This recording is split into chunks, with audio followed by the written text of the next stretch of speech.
Ok, voyons. Ah, bonsoir à tous et à toutes. Merci de m'accueillir dans vos petits groupes cette semaine. Alors on termine cette série des légendes urbaines. On a vu plusieurs légendes urbaines pendant ces 7 semaines. Et on termine avec celle-ci où on va parler du bonheur. Dieu veut que je sois heureux. C'est un peu un piège de dire ça. C'est une affirmation où on semble vouloir piéger Dieu dans notre bonheur ultime, quoi. Voilà. Et moi j'ai même croisé un jour un homme qui voulait se séparer de sa femme et qui trouvait toutes les excuses possibles, inimaginables, parce qu'il avait trouvé une autre femme plus jeune, peut-être plus belle, je sais pas, ses yeux, j'en sais rien. Voilà, tu comprends Eric, j'ai plus la flamme, j'ai plus le bonheur que j'avais avant, etc. Ah, oui. Oui, mais tu sais, dans la Bible, c'est permis. Ah, oui. Non, en fait. Non, mais le bonheur, Dieu veut que je sois heureux. Ah, ok. Voilà. Et on est capable d'entraîner Dieu comme ça dans on entraîne à valider nos erreurs, nos péchés. Bien. Alors, si on veut mêler Dieu à notre bonheur, ok, allons-y. Dieu veut que je sois heureux, ben, posons-nous la question, c'est quoi le bonheur pour Dieu? Et après, on va pouvoir dire, ben, ok, ça c'est le bonheur, mais ça c'est pas le bonheur. D'après Dieu, hein, puisque Dieu veut que je sois heureux. Il faut faire attention, il faut être cohérent dans nos propos aussi, hein, pas faire n'importe quoi. Hein. Et surtout, ne pas faire dire à Dieu n'importe quoi. Voilà. Alors, il y a des choses qui ne nous apportent pas le bonheur, comme l'accumulation de biens, ça on est tous au courant. Si on a un peu d'expérience, un petit peu de jugeote, on sait bien que c'est pas parce qu'on va s'acheter le truc que tout le monde veut, qui est à la mode, que ça va nous apporter le bonheur. Oh, oh, oui, peut-être éphémère, peut-être 5 minutes. On sera tout content d'avoir la même petite machine électronique que le voisin, ou le même gadget qui va coûter 1000 ou 1500 euros. Waouh! Super, bien. Et puis 2 jours après, on l'a posé sur l'étagère. C'est bien. Ok, non, c'est pas bien en fait. Il y a aussi la recherche du plaisir ou des plaisirs. Alors quand on parle plaisir, on pense juste au sexe, mais il n'y a pas que le sexe. Hein. Il y a différents plaisirs. La recherche des sensations fortes. Alors ça, c'est très à la mode en ce moment.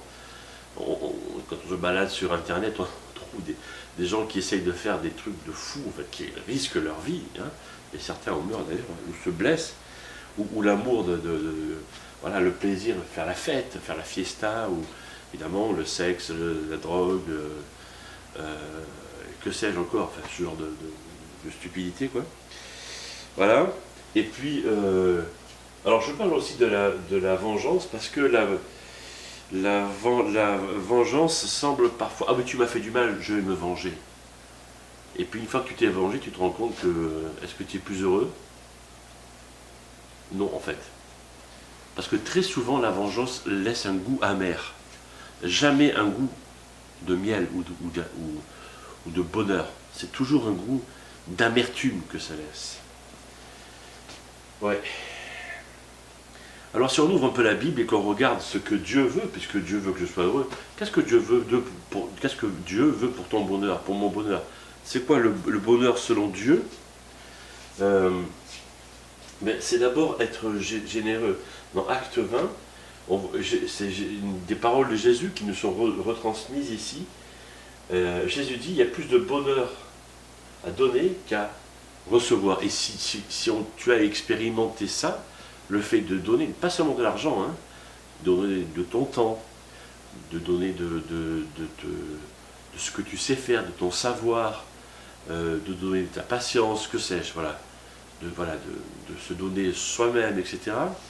Effectivement, ça procure un bonheur. Et c'est pas un bonheur qui est passager. On se sent bien pendant plusieurs jours, voire plusieurs semaines, quoi. Hein.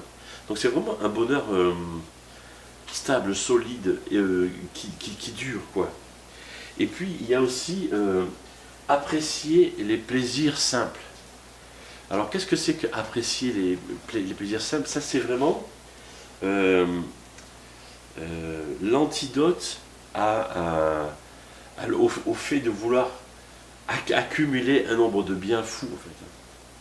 Quand tu apprécies, je sais pas, par exemple, tu as très soif et tu vas boire une menthe à l'eau. Ça paraît stupide, hein. Ben, moi j'aime bien en fait. Tu vois? Ou un sirop de citron. Tu vois? Mais bien frais, tu vois? Et pour moi c'est un plaisir parce que je sais d'abord qu'il y a des gens qui n'ont pas d'eau et encore moins d'eau fraîche. Donc je dis merci Seigneur quand je bois mon sirop de citron frais, tu vois. Voilà. Et quand tu fais ça, en fait, quand tu te concentres sur des bonheurs simples, ou être à table avec ta famille, même pour manger des patates ou du riz, tu vois, tout simple. Voilà. Et ça, c'est toi qui choisis, hein, comme l'Ecclésiaste dit, j'ai décidé qu'il n'y a rien de mieux de profiter. Vous lirez ce texte tout à l'heure si vous voulez. Parce qu'il y a toutes ces choses que Dieu nous donne comme des cadeaux, des choses simples qui sont autour de nous. L'Ecclésiaste parle de manger, parle de boire, parle de travailler, c'est des choses simples. Voilà. Se détendre dans la grâce, et on peut remplacer la grâce par l'amour, le pardon que Dieu nous donne. Voici l'homme heureux, donc qui parle bien du bonheur, Dieu enlève sa faute. Donc là on parle du pardon. L'homme heureux, il n'y trompe personne, le Seigneur ne tient pas compte de sa faute. L'antidote à la culpabilité, c'est la grâce de Dieu. C'est le fait que Dieu nous pardonne. Waouh! Ça soulage, quoi, tu vois. On a parlé souvent dans cette série de prédications, les légendes urbaines, de la culpabilité. Dieu te pardonne de tes erreurs. Demande-lui pardon, sincèrement. Et Dieu va t'arracher ce poids qui est sur tes épaules. Demande-lui pardon, sincèrement.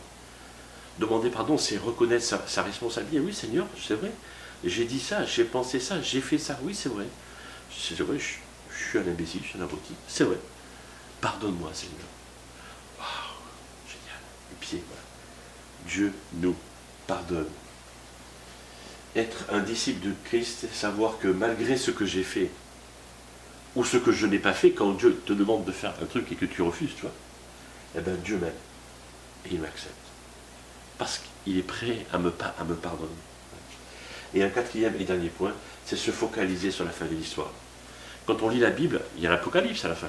Et l'Apocalypse nous raconte la fin de l'histoire. Il n'y a pas que dans l'Apocalypse qu'on parle de la fin de l'histoire, hein, on en parle un peu partout dans la Bible.